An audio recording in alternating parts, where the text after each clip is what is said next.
America అధ్యక్షుడు Donald Trump మధ్యప్రాచ్యంలో అత్యంత కీలకమైన హార్మోజ్ జలసంధిపై చేసిన వ్యాఖ్యలు అంతర్జాతీయంగా తీవ్ర కలకలం రేపాయి.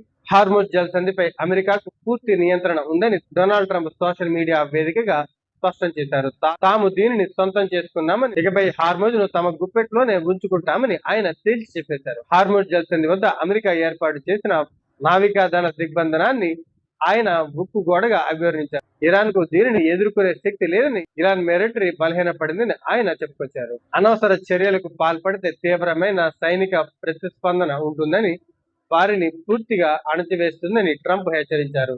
ఇరాన్ నాయకత్వంపై తనకు ఎలాంటి నమ్మకం లేదని, వారు నిరంతరం అబద్ధాలు చెప్తూనే ఉంటారని ఆయన మండిపడ్డారు. ట్రంప్ వ్యాఖ్యలను ఇరాన్ తీవ్రంగా ఖండించింది. అమెరికా తప్పుడు సమాచారంతో పెద్ద తప్పులో కాలేస్తుందని ఇరాన్ విదేశాంగ మంత్రి అబ్బాస్ హెచ్చరించారు. తమ షరతులు నెరవేరే వరకు, అమెరికా తన దూకుడు తగ్గించే వరకు హార్మోజ్ జలసంధిని పూర్తిగా తెరిచేది లేదని ఇరాన్ స్పష్టం చేసింది. ఫిబ్రవరి చివరి నుంచి అమెరికా, ఇజ్రాయెల్ దేశాలకు మరియు ఇరాన్ మధ్య జరుగుతున్న ఘర్షణ నేపథ్యంలో ఈ జలసంధి ప్రపంచ ఇంధన సరఫరాకు ప్రధాన అడ్డంకిగా, పెద్ద యుద్ధ రంగంగా మారిపోయింది.